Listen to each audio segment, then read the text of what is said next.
하나님 말씀 나누죠. 신약성경 로마서 2장입니다. 신약성경 로마서 2장 17절에서 29절까지 말씀입니다.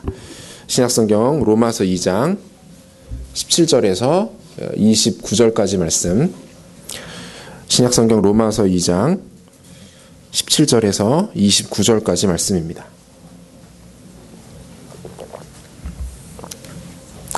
한 절씩 교독하겠습니다. 유대인이라 불리는 내가 율법을 의지하며 하나님을 자랑하며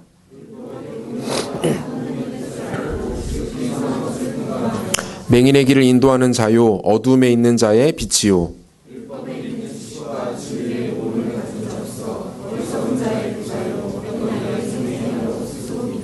그러면 다른 사람을 가르치는 내가 내 자신은 가르치지 아니하느냐?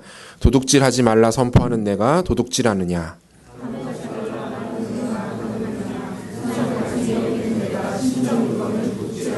율법을 자랑하는 내가 율법을 범함으로 하나님을 욕되게 하느냐?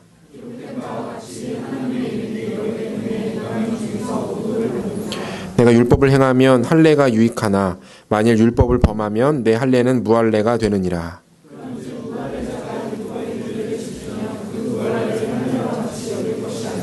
또한 본래 무할례자가 율법을 온전히 지키면 율법 조문과 할례를 가지고 율법을 범하는 너를 정죄하지 아니하겠느냐?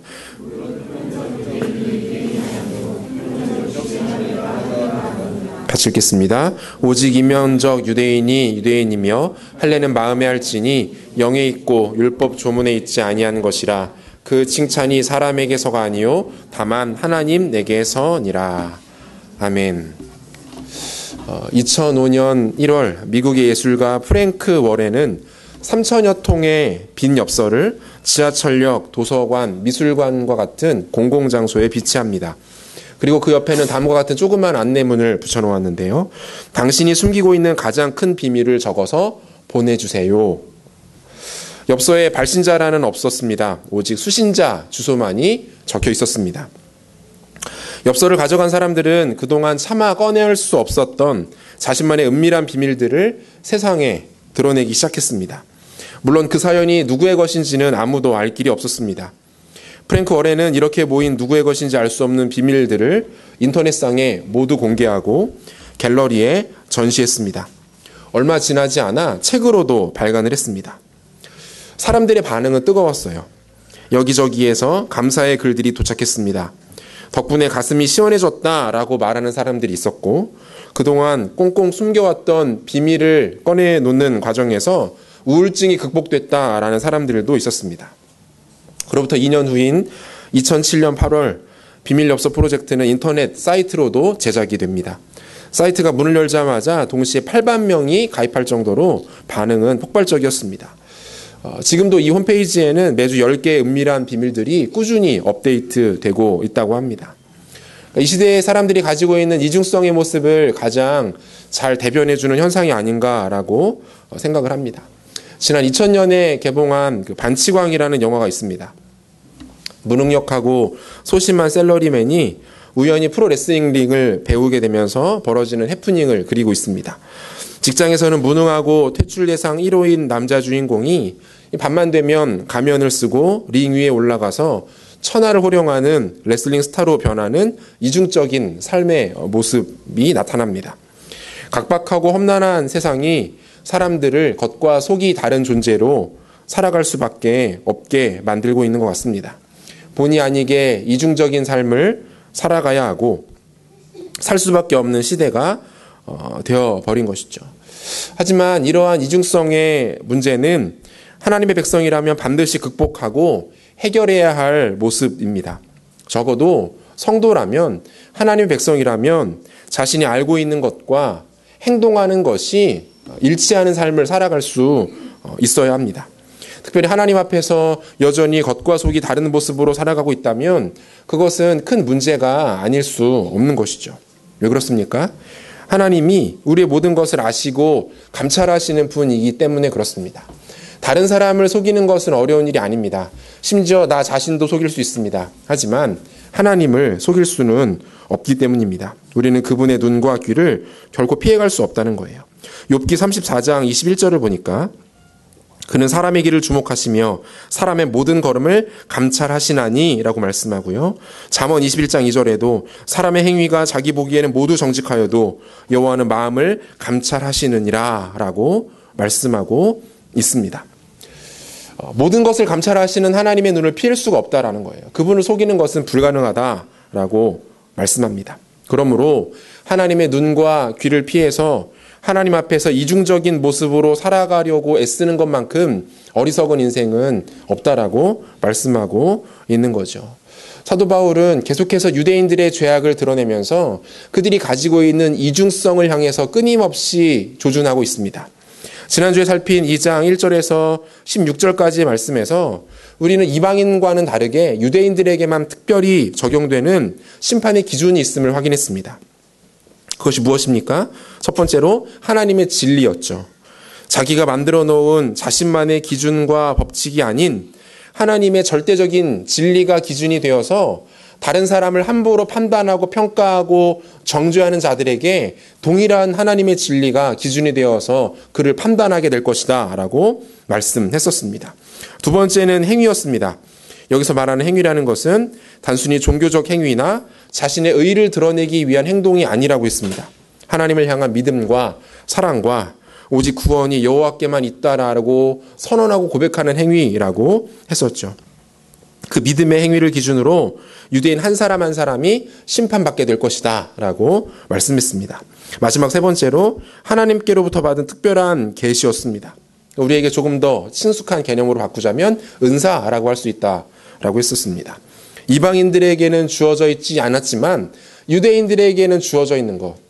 다른 사람은 누리지 못하지만 나에게만 하나님께서 특별히 주신 것이 있다면 그것을 가지고 하나님을 성실하게 섬길 수 있어야 하고 그 행위를 통해서 하나님께서 그를 평가하시겠다라고 말씀했었죠.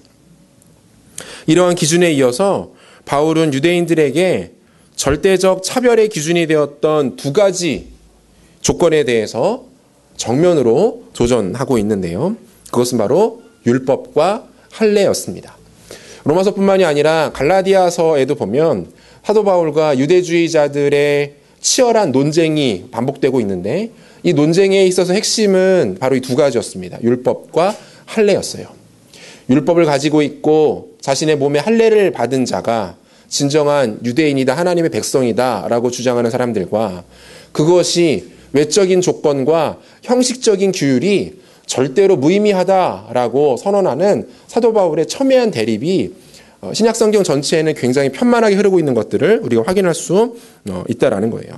유대인들에게 이 율법과 할례라는 이 두 가지 기준은 그들의 정체성, 그들의 삶의 모든 영역을 지배하는 매우 중요한 요소였기 때문에 오늘 바울은 굉장히 신경 써서 이 두 가지 주제에 접근하고 있는 것을 확인할 수가 있어요. 사도 바울이 로마서를 기록하는 방식은 당시의 헬라 문학의 서신, 즉 편지 양식을 모범적으로 따르고 있다라고 말씀을 드렸었는데요. 한 가지 특이한 점이 발견되는데 형식 중에서 뭐냐면 자문자답의 형식이에요. 그러니까 쉽게 말하면 자기가 편지를 통해서 묻고 자기가 그것에 대해서 대답을 하는 거죠. 그러니까 충분히 예상되는 논리를 전개하는 데 있어서 예상되는 질문을 스스로 던지고 그 질문에 대해서 자기가 직접 대답하는 형식이 로마서에는 유독 많이 나타난다라는 거예요. 바울은 자신이 그 혈통과 배경, 문화와 지식의 정도가 이미 뼛속부터 철저하게 유대인이었기 때문에 로마서를 전개하는 과정에서 이 글을 읽는 유대인들이 이 글에 대해서 어떻게 반응하고 어떤 의문을 갖고 어떤 불쾌감을 가질지에 대해서 충분히 잘 알고 있었습니다. 그 예상대로 로마서의 초반부를 읽어가던 로마교회 유대인들은 어떻게 반응했을까요? 당신도 부인할 수 없는 죄인입니다. 당신 역시 하나님의 진노 앞에서 절대로 핑계할 수 없습니다. 피해갈 수 없습니다. 라는 이 바울의 고발 앞에 그들은 매우 불쾌한 감정을 느꼈을 겁니다. 강력하게 반발했을 거예요. 말도 안 된다는 거예요. 이런 느낌이라고 보시면 돼요. 그 영화 타짜에 보면 그 김혜수 씨가 역할했던 그 정마담이라는 캐릭터가 나오죠. 그 정마담이 경찰 단속에 연행되면서 했던 유명한 대사가 있어요. 정마담이 형사한테 그럽니다. 왜 이래 새삼스럽게? 라고 말하자 형사가 고발이 들어와서 그래. 며칠만 들어갔다가 나와. 이렇게 대답합니다. 그러자 잔뜩 짜증이 난 정마담이 뭐라고 말합니까? 굉장히 어이가 없어 하면서 나 이대 나온 여자야. 내가 어떻게 그런 데를 들어가? 라고 말하죠. 이 유명한 장면. 제가 이걸 찾으려고 돌려봤어요. 처음부터 저렇게. 그러니까 오늘의 본문이 딱 이런 느낌이라고 보시면 돼요. 이봐, 나 유대인이야. 이방인과 똑같다니 무슨 소리 하는 거야. 나 유대인이야. 율법을 갖고 있고 할례 받은 유대인이야. 내가 정죄를 받는다는 게 말이나 돼? 이런 느낌이라는 거예요. 실제로 바울의 고발에 대한 유대인들의 변명이 우리가 읽은 본문 17절에서 20절에까지 걸쳐서 나타나고 있는데 뭐라고 되어 있습니까? 유대인이라 불리는 내가 율법을 의지하며 하나님을 자랑하며 율법의 교훈을 받아 하나님의 뜻을 알고 지극히 선한 것을 분간하며 맹인의 길을 인도하는 자요 어둠에 있는 자의 빛이요 율법에 있는 지식과 진리의 모본을 가진 자로서 어리석은 자의 교사요 어린 아이의 선생이라고 스스로 믿으니 이렇게 말해요. 바울은 지금 모두 6가지의 모습을 통해서 이 유대인들의 반응을 예측하고 있는 건데요. 그 각각의 내용이 무엇입니까? 첫 번째, 자신들이 유대인이었다라고 말합니다. 그러니까 태생적으로 혈통적으로 선택받은 백성이었다. 나는 다른 사람들과는 다른 종족들과는 차원이 다른 사람이다 라고 스스로 인식하고 있었다라는 거죠. 두 번째, 율법을 의지한다라는 겁니다. 율법이 주어졌고 그 율법의 근거에서 살아가고 있다라고 자신들을 소개하고 있는 거예요. 이 율법에 대한 내용은 우리가 조금 뒤에 정리하도록 하고요. 세 번째, 하나님을 자랑하는 것입니다. 자신들이 자랑하고 내세우고 기뻐하는 대상 존재가 하나님이시다라고 말하고 있는 거죠. 네 번째로 선한 것을 좋게 여긴다라고 말하고 다섯 번째는 율법을 의지할 뿐만 아니라 그 율법의 가르침을 받는다라고 자부합니다. 마지막 여섯 번째, 맹인의 길을 인도하는 스승, 한마디로 선구자적인 민족이다라는 그 자부심을 갖고 있는 거예요. 이 6가지의 반론에서 핵심은 2가지로 정리되는데요. 첫 번째, 그들은 하나님과 자신들이 특별한 관계에 있었다라고 생각했어요. 우리는 하나님과 좀 특별한 관계에 있는 사람들이야. 관계에서의 특별함을 그들은 추구했다라는 거고요. 두 번째, 이 관계에서의 핵심이 다름 아닌 율법이었다는 거예요. 율법. 여기서 이제 율법이 무엇인지를 우리가 좀 잠깐 짚어볼 필요가 있는데요. 율법은 히브리어로 토라라고 말합니다. 토라. 이 토라에는 넓은 의미와 좁은 의미가 있어요. 넓은 의미로는 우리 가지고 있는 구약성경의 모세오경입니다. 창세기에서부터 신명기까지 이 전체의 5권을 가리켜서 토라라고 가리킵니다. 조금 그 범위를 좁혀보면 출애굽기 20장 이후부터 나오는 10계명을 포함한 모든 율법의 조항들, 모세가 시내산에서 하나님께로부터 받았던 돌판과 그 돌판으로부터 파생되는 모든 율법과 교훈의 내용들을 가리켜서 토라라고 말을 하고요. 조금 더 범위를 좁혀보자면 10계명, 하나님께서 모세에게 주신 10가지의 계명을 가리켜서 토라라고 말합니다. 그러니까 토라, 율법이라고 했을 때 우리는 크게 이 3가지 개념을 떠올리시면 돼요. 모세오경과 출애굽기 20장 이후의 모든 율법의 규율들, 그리고 10계명이라고 보시면 되는 거죠. 출애굽기 24장 12절을 보니까요. 여호와께서 모세에게 이르시되 너는 산에 올라 내게로 와서 거기 있으라. 내가 그들을 가르치도록 내가 율법과 계명을 친히 기록한 돌판을 내게 주리라 라고 되어 있습니다. 이 출애굽기 24장 12절이 유대인들에게 있어서는 굉장히 상징적인 말씀인 거예요. 수많은 이방 민족들이 있었는데 구별된 거죠.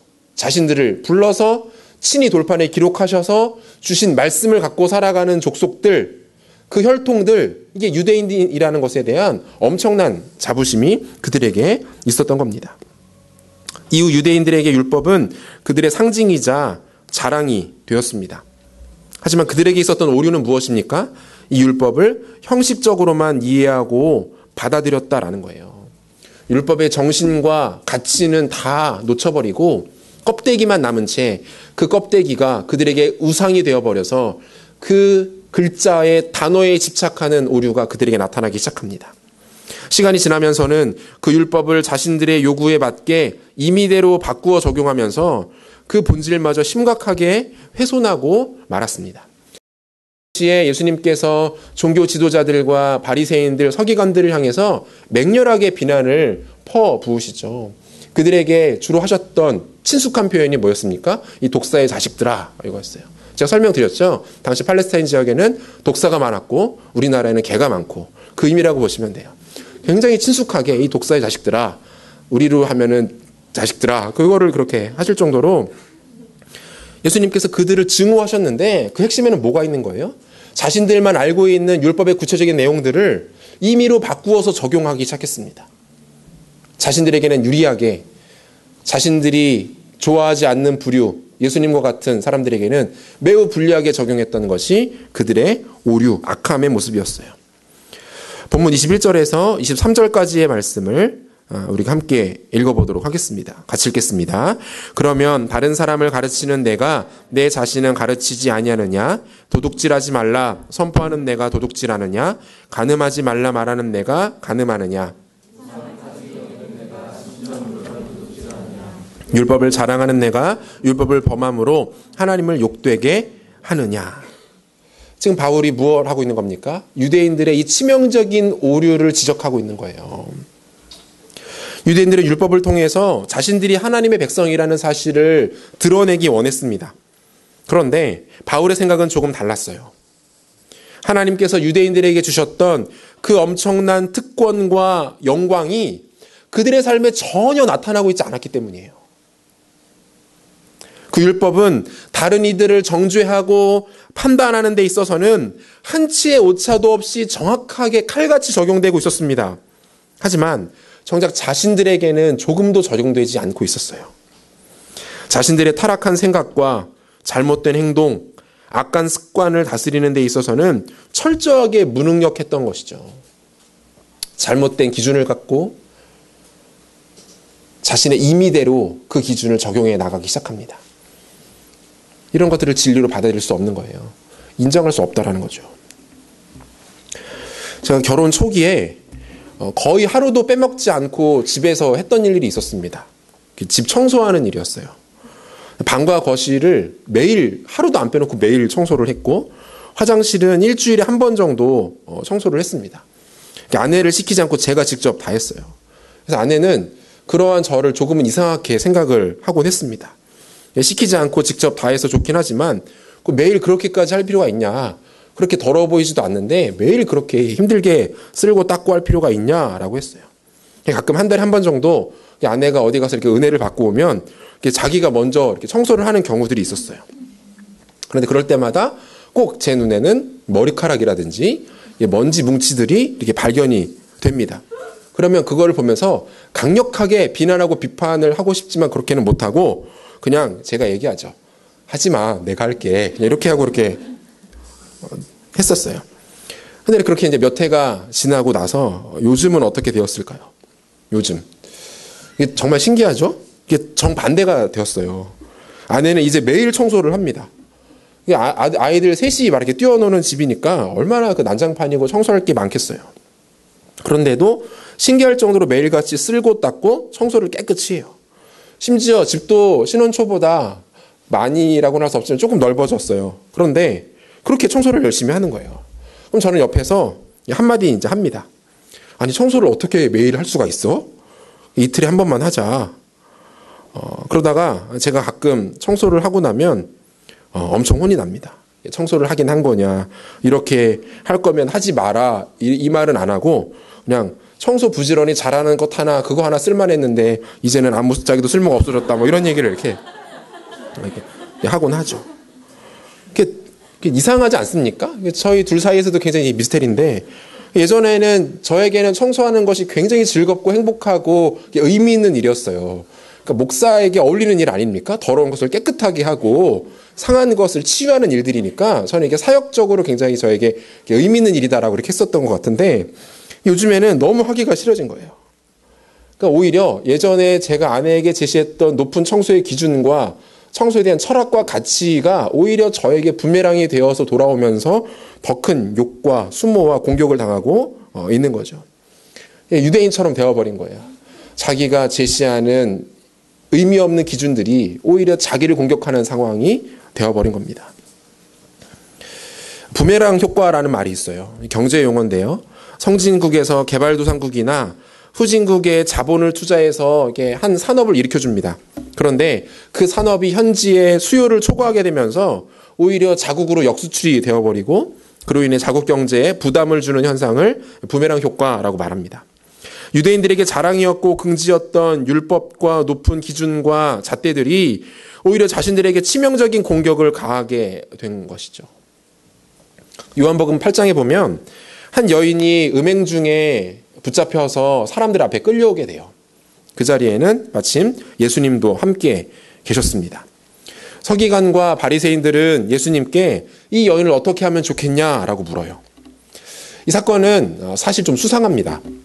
서기관과 바리새인들에게 의해서 처음부터 조작된 사건일 가능성이 아주 높은데요.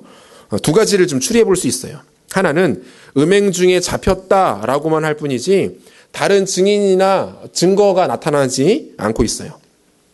또 하나 결정적인 것은 함께 음행을 저지른 남자는 나타나지 않습니다. 이런 미심적인 내용들은 무엇을 말할까요? 이 사건이 지금 서기관과 바리새인들에 의해서 철저하게 조작된 사건이라는 것을 말하는 거예요. 그 이후에 이제 이 여인의 반응을 봤을 때 여인이 음행을 저지른 것은 사실인 것 같아 보입니다. 하지만 이 여인과 함께 음행을 저지른 남자는 이 사건에 조금도 연루되고 있지 않아요. 오히려 철저하게 베일에 쌓여서 보호되고 있다라는 느낌마저 듭니다. 무엇입니까? 계획된 사건이었다라는 거예요. 서기관과 바리새인들이 이 사건을 벌려놓고서 예수님을 시험하기 위해서 그 여인을 현행범으로 잡아다가 데려다 놓았다라는 거죠. 그들이 이러한 사건을 만들어낸 데에는 분명한 이유가 있었습니다. 예수님을 함정에 빠뜨리기 위해서였어요. 사실상 예수님은 이제 사면초가에 빠지게 되신 거예요. 율법에 의하면 음행 중에 잡힌 남녀는 그 자리에서 즉시 돌로 쳐 죽이도록 되어 있었습니다.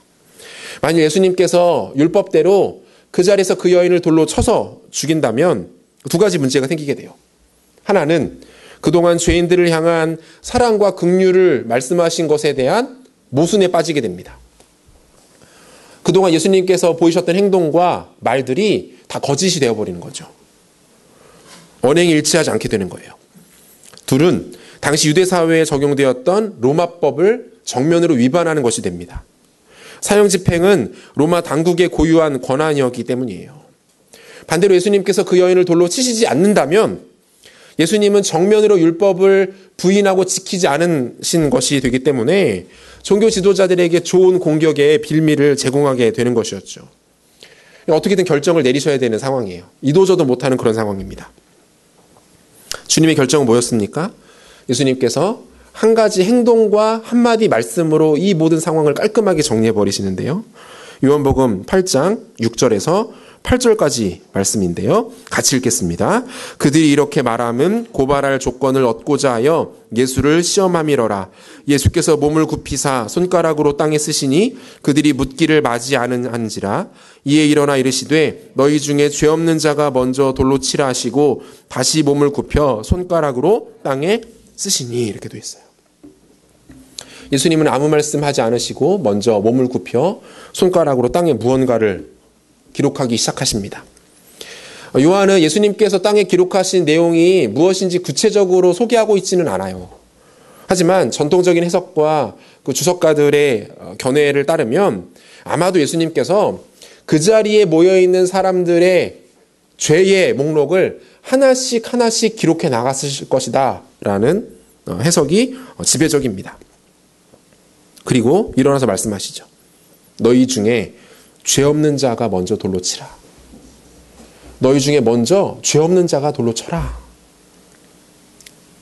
그 자리에 있던 많은 사람들은 땅바닥에 기록된 죄의 목록을 보았습니다.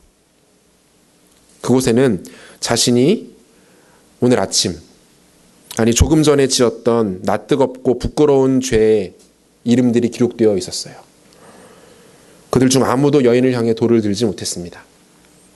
결국 어른으로부터 젊은이에 이르기까지 모두가 한 명씩 그 자리를 떠나고 말았죠.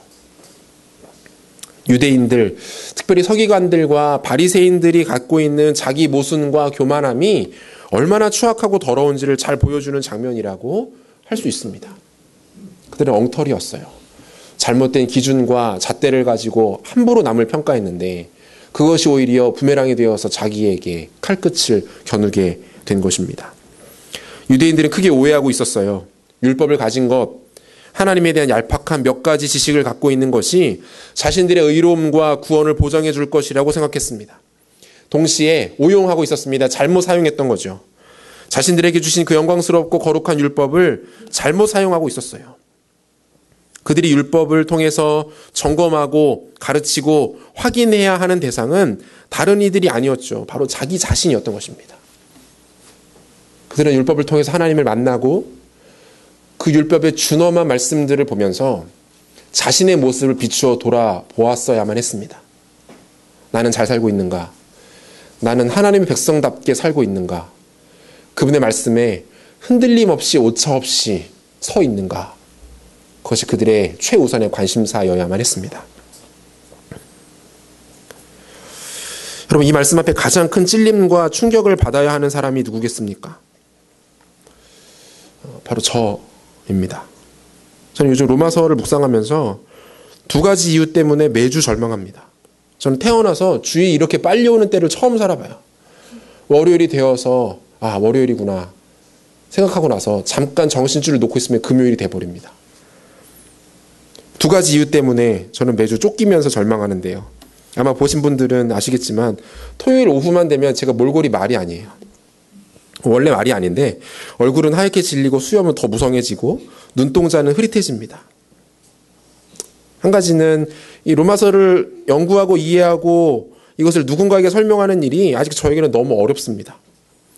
또 한 가지는 심지어 그 말씀이 저를 너무 괴롭힙니다. 고통스럽게 해요. 어제는 이 본문을 묵상하다가 10분 정도를 멍하게 가만히 앉아 있었습니다.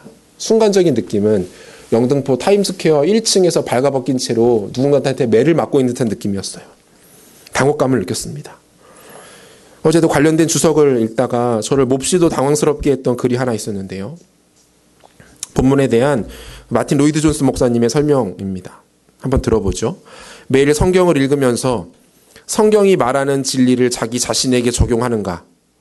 단지 성경을 얼마나 잘 아는지 자랑하고 남들과 논쟁하기 위해서 성경을 배우는가? 아니면 성경이 말하는 진리를 당신 자신에게 적용하려고 보는가? 성경을 읽으면서 스스로에게 이렇게 말하라. 성경이 말하고 있는 대상은 바로 나다. 성경은 나에게 무엇을 말하고 있는가? 성경을 통해 자기 자신을 면밀히 살펴보지 않는다면 당신은 위험해질 수 있다. 당신 스스로에게 적용하지 않는다면 성경을 많이 알면 알수록 더 해로울 것이다. 말씀 앞에 서고 말씀의 은혜를 경험하고 그 말씀이 진리라는 것을 매주 확인하면서 살아가는 자들이 반드시 기억해야 될 것이 있습니다. 그 말씀으로 나를 비추는 일들이에요.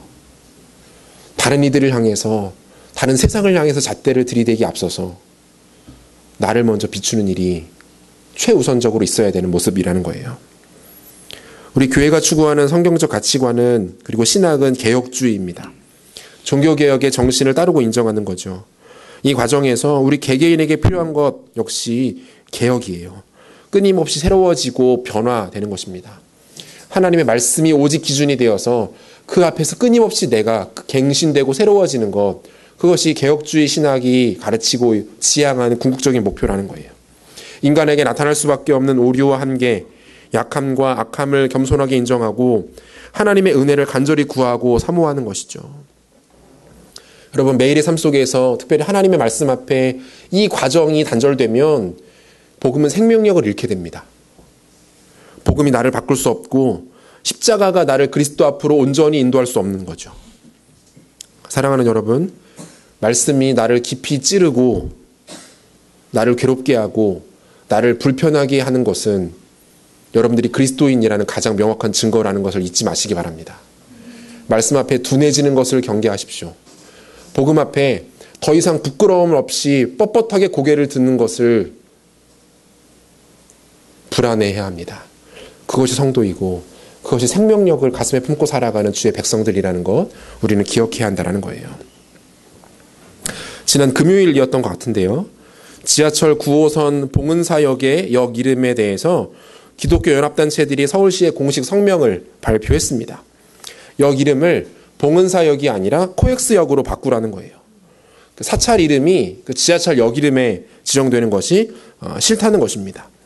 이 요청을 받아들이지 않으면 교회들을 중심으로 서울시의 행정에 협조하지 않겠다는 조금은 얼토당토 않는 내용의 성명을 발표했습니다. 이 기사는 각종 포털 사이트에서 금요일 하루 동안 가장 많은 조회수와 댓글이 달린 기사로 소개되기도 했습니다. 제 기사를 이렇게 읽고 나서 사실 이렇게 역 이름이 어떻게 되는 거인지에 대해서는 뭐 크게 고민해 보진 않았어요. 뭐 그냥 들었던 생각은 이게 크게 문제될 게 있겠나. 근처에 봉은사가 없는데 봉은사역이라고 하면은 좀 문제가 되겠지만, 그죠? 봉은사 앞인데 불국사역 이러면 안 되잖아요. 그러니까 그건 좀 이상하니까 뭐 그거 말고는 괜찮지 않나. 뭐 이 정도 이렇게 고민했던 것 같아요. 사실 이 성명서를 발표하신 분들이 이 어른들이 할 일들도 굉장히 많으시고 굉장히 바쁘신 분일 텐데 관심 영역이 참 넓으시다 뭐 이런 생각도 조금 했던 것 같습니다. 기사를 읽고 나서 그 기사에 어떤 댓글들이 달렸는지를 확인해 봤어요. 역시 예상한 대로 게시판은 험악하고 살벌한 댓글들로 가득 채워져 있었습니다. 몇 개의 댓글들을 확인하다가 그냥 그런 생각이 들었어요. 사람들은 기독교 단체가 역의 이름을 바꾸어 달라고 항의하는 것도 싫지만 그것보다는 그냥 기독교가 싫은 거예요. 교회가 무엇을 하는지가 아니라 한다라는 느낌을 너무 강력하게 받았습니다. 어쩌다가 이 지경까지 된 것일까요? 저는 어디에 가서 처음 있는 자리에서 저 스스로를 목사라고 소개하는 것이 솔직히 부담스럽습니다. 좋은 시선을 받아본 경험이 별로 없어요. 특별히 기독교 신앙을 갖고 있지 않은 젊은 사람들에게는 대부분 적대적인 시선을 느꼈던 것 같습니다. 물론 제 개인적인 부족함 때문이기도 하겠지만 이 시대의 사람들이 교회와 특별히 교회를 대표하는 목사들에게 호의적이지 않은 것만큼은 부인할 수 없는 사실인 것 같아요. 2000년의 교회 역사 가운데 교회가 세상으로부터 전적인 환대를 받았던 적은 사실 거의 없었습니다. 온전한 복음을 품은 교회는 늘 세상과 반대되는 가치관과 기준들을 지켜야만 했기 때문에 오히려 외면당하고 조롱당하고 공격당하는 경우가 다반사였죠. 하지만 오늘날 한국교회의 모습은 그와는 또 다른 차원인 것 같아요. 복음을 붙들고 처절하게 싸우면서 당하는 박해와 핍박이 아닙니다. 오히려 복음을 내팽개치고 엉뚱한 것을 붙들고 따라가다가 조롱당하고 멸시당하는 것 같아 보입니다. 우리는 하나님의 영광과 그 이름의 존귀함이 땅에 떨어진 시대를 살아가고 있는 것이 인정하고 싶지 않지만 맞는 것 같습니다.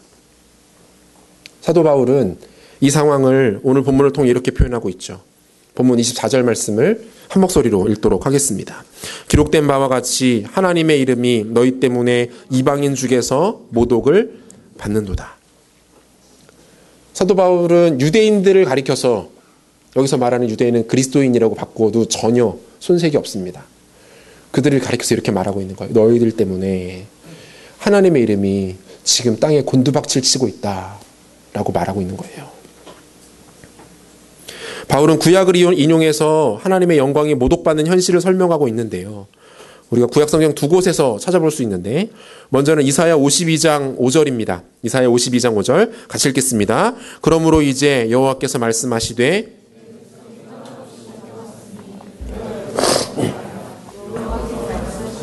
그들을 관찰하는 자들이 떠들며 내 이름을 항상 종일토록 더럽히도다. 또 한 곳은 에스겔 36장 22절인데요. 같이 읽죠. 그러므로 너는 이스라엘 족속에게 이르기를 주 여호와께서 이같이 말씀하시기를 이스라엘 족속아 내가 이렇게 행함은 너희를 위함이 아니요 너희가 들어간 그 여러 나라에서 더럽힌 나의 거룩한 이름을 위함이라. 여러분 지금 이 상황이 어떤 상황입니까? 하나님의 이름이 두 번이나 모욕을 당하고 있는 건데요. 이스라엘 백성들의 불순종, 하나님을 인정하지 않는 모습들, 자신의 생각과 기준에만 사로잡혀 있어서 그 어떤 말씀 앞에도 반응하지 않는 완고한 모습들, 그 자체가 하나님의 이름을 모욕하고 있다라는 거예요. 이스라엘 백성들이 타락하고 하나님 앞에 범죄하고 우상을 섬기고 하나님 아닌 다른 대상을 향해서 자신의 모든 영혼을 쏟아놓으며 섬기는 것, 그 모습 자체가 하나님의 이름을 짓밟고 모욕하는 것이다라고 말씀하고 있는 거죠. 하나님께서 이러한 이스라엘 백성들을 이방 민족의 손에 넘기십니다. 북이스라엘과 남유다는 각각 아수르와 바벨론에 의해서 능욕을 당하게 되죠. 하나님의 성전은 잿더미가 되었습니다. 거룩한 성 예루살렘은 쑥대밭이 되고 말았어요. 그들은 하나님의 성전을 짓밟았고 그 거룩한 이름을 능욕하면서 하나님의 이름을 욕되게 만들었습니다. 이스라엘의 여호와 대단한 것처럼 그러더니 별것 아니구만. 아무것도 못하는 무능한 신일 뿐이군. 이스라엘을 짓밟는 군사들의 입에서 나오는 조롱이었을 것입니다.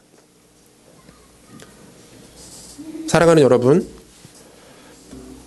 성도에게 부끄러움이라는 것은 무엇입니까? 하나님의 백성들에게 부끄러운 상황은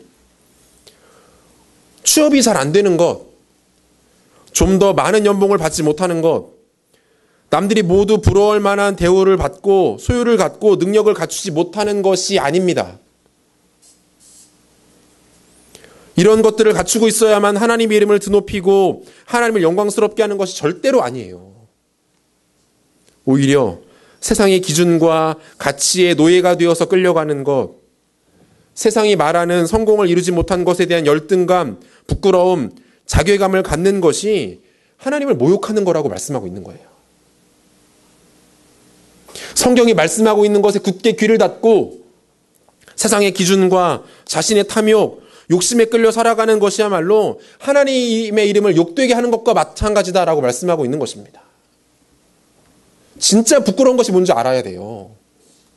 성도에게 수치가 무엇인지 우리는 알지 못합니다.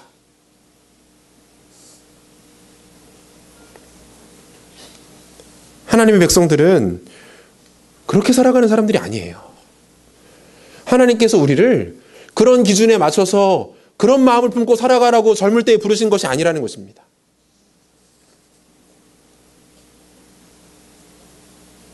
기준이 바뀌어야 합니다.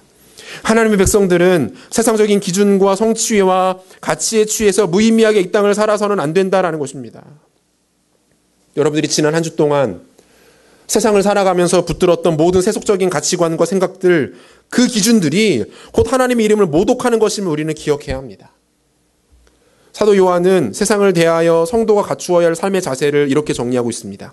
요한일서 2장 15절과 16절을 보니까 이 세상이나 세상에 있는 것들을 사랑하지 말라. 누구든지 세상을 사랑하면 아버지의 사랑이 그 안에 있지 아니하니 이는 세상에 있는 모든 것이 육신의 정욕과 안목의 정욕과 이생의 자랑이니 다 아버지께로부터 온 것이 아니오 세상으로부터 온 것이라. 육신의 정욕과 안목의 정욕과 이생의 자랑. 여러분, 지난 한 주간 여러분들이 굳게 붙들고 움켜쥐려고 달려들었던 것들 아닙니까? 하나님께로부터 온 것이 아니라는 거예요. 그것이 성도들의 삶을 절대로 규정 지을 수 없고 성도들의 삶에 영향을 미칠 수 없다라고 말씀하고 있는 거예요.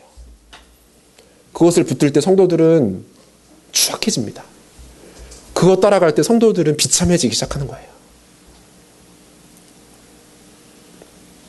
사랑하는 여러분, 하나님의 백성들이 가장 초라할 때가 언제인지 아십니까? 거룩함을 상실했을 때입니다. 문의는 성도인데 하는 생각과 살아가는 모습은 하나님 없는 사람과 조금도 구별되지 않는 것입니다. 입술의 고백과 사용하는 단어는 교회 다니는 사람이 분명해 보이는데 그의 생각과 가치관, 일상의 삶은 하나님 없는 사람과 조금도 차별화되지 않을 때 그는 무능하고 부끄러운 삶을 살아가고 있는 겁니다. 그 순간 하나님의 백성은 비참해지는 거예요. 우스워지는 거죠. 동시에 그것은 하나님을 모욕하는 것이 된다라고 말씀하고 있습니다. 사도 바울은 유대인들이 율법만이 아니라 할례에 대해서도 큰 오해를 갖고 있다라고 말하는데요. 본문을 본격적으로 살피기 전에 이 할례에 대한 이해도 우리가 좀 필요할 것 같습니다. 할례를 이해하기 위해서는 우리가 창세기 17장으로 거슬러 올라가야 하는데요. 아브라함과 언약을 맺으신 하나님께서 아브라함에게 언약의 징표로 할례를 행할 것을 말씀하십니다.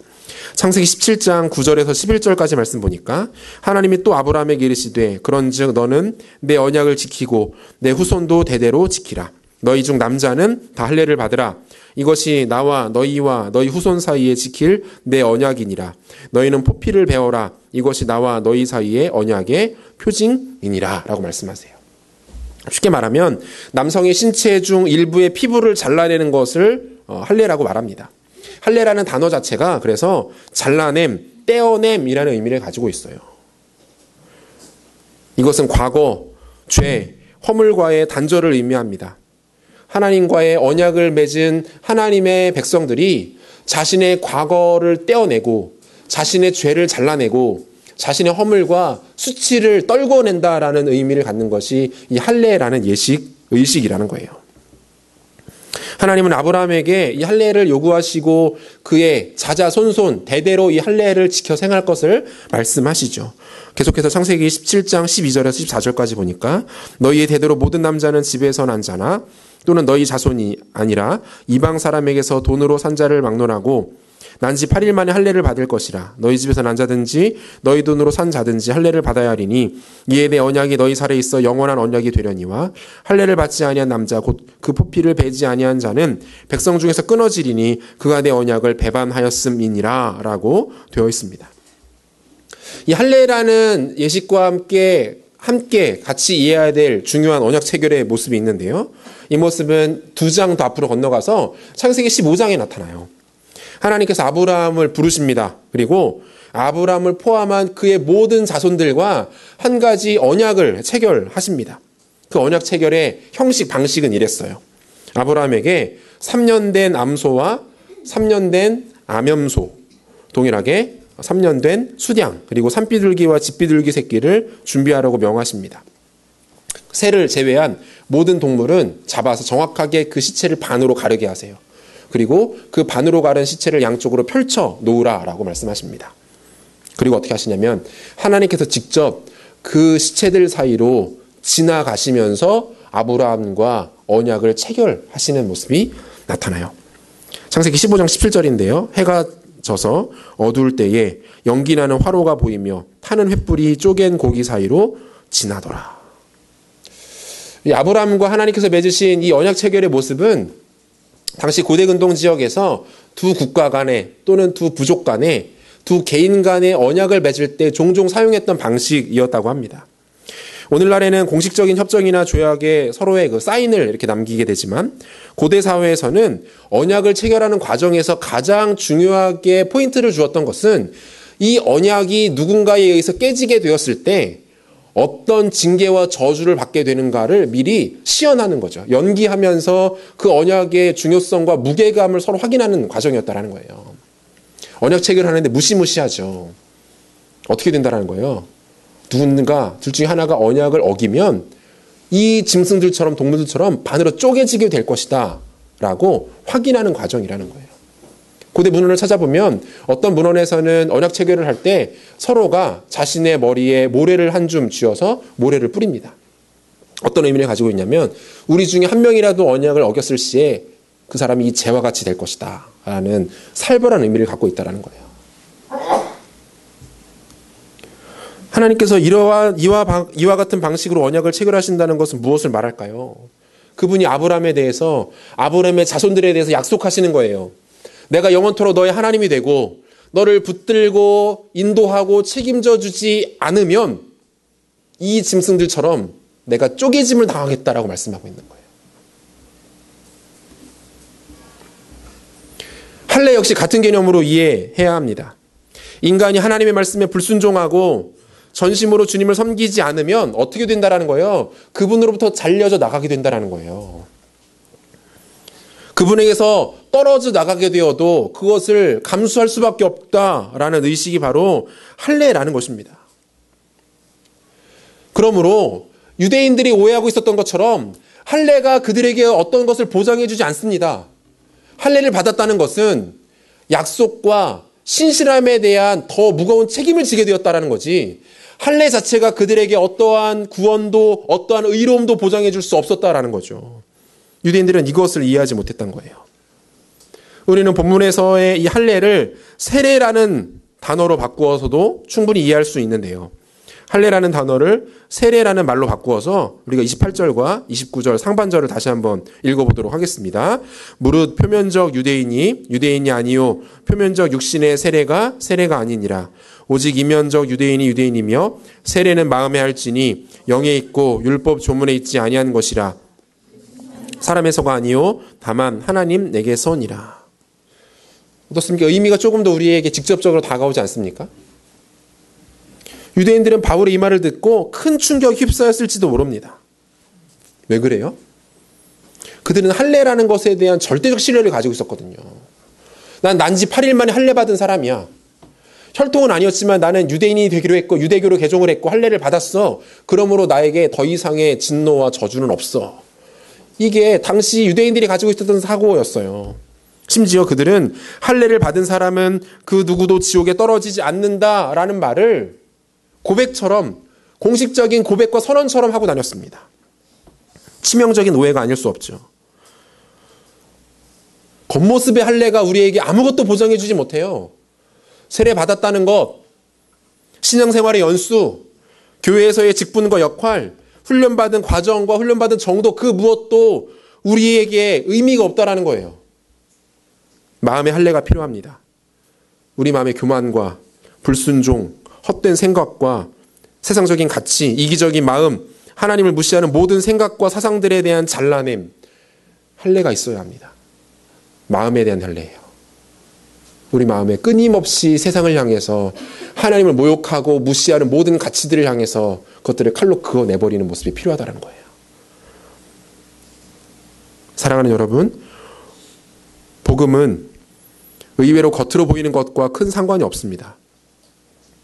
겉으로만 그리스도인이라면 저와 여러분은 아직 그리스도인이 아닌 것인지도 몰라요. 내적인 세례를 받아서 마음 중심으로 하나님의 백성이 되어야 합니다. 믿음의 방향은 안에서 바깥으로 작용합니다. 내면에 믿음이 있을 때 그 사람의 삶과 방식과 가치가 변화될 수 있는 거예요.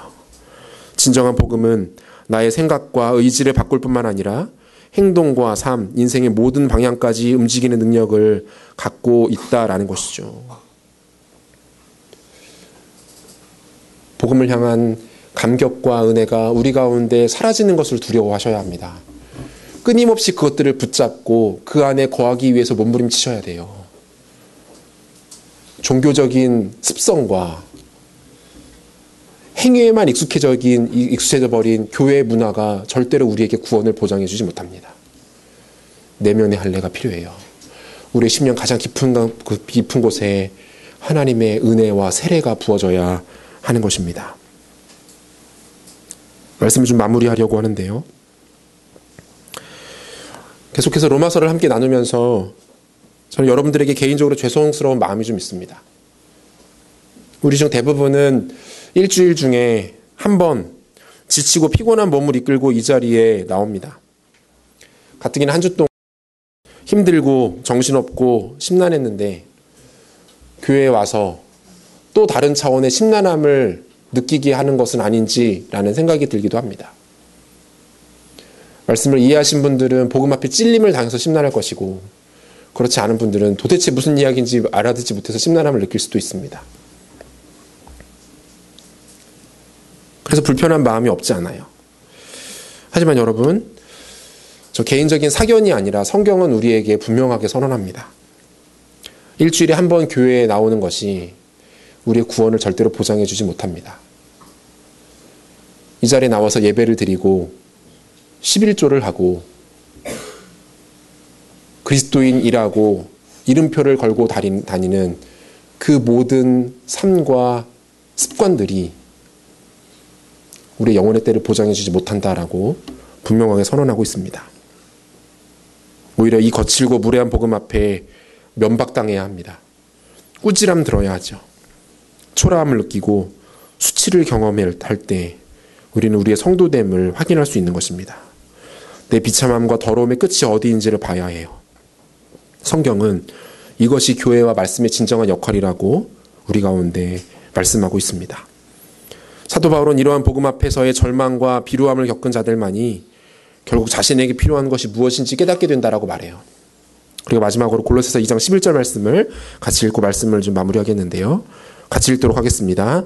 또 그 안에서 너희가 손으로 하지 아니한 할례를 받았으니 곧 육의 몸을 벗는 것이요 그리스도의 할례니라.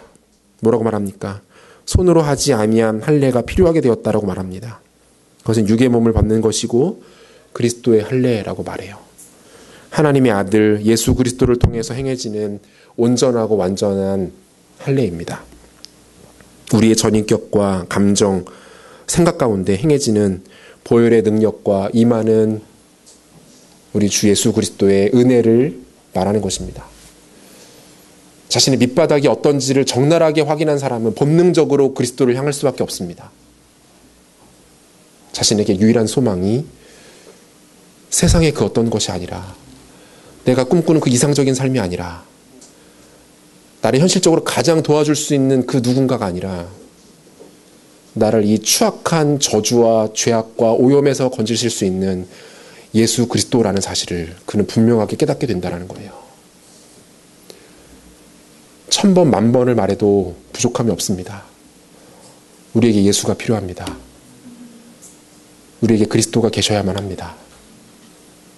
입술의 고백에서 머무는 예수 그리스도가 아니라 우리의 삶의 모든 영역과 내면 깊숙한 곳과 심지어 우리의 죄로 인하여 수치감과 모멸감을 느끼는 그 추악한 현장 가운데서도 우리는 예수 그리스도를 향할 수 있어야 합니다. 그 사람이 하나님의 백성입니다. 그것이 복음의 능력을 붙들고 오늘을 살아가는, 비록 처절하지만, 비록 무능력하고 무기력하지만 복음이 나를 설명할 수 있다는 이 영광스럽고 복된 고백을 갖고 살아가는 하나님의 사람들이라는 것입니다. 바로 그냥 유대인이 가지고 있었던 어리석은 오류에 사로잡혀 살아가는 것이 아니라 하나님 앞에서의 우리의 민낯을 직면하고 우리에게 유일한 생명과 소망과 기회가 되시는 그리스도를 향해 우리의 전인격을 내어드리며 그분으로 우리 인생을 가득 채울 것을 다짐하며 결단하며 이 땅을 살아가시는 저와 여러분들의 삶이 되시기를 주님의 이름으로 축원합니다. 다 같이 자리에서 일어나겠습니다.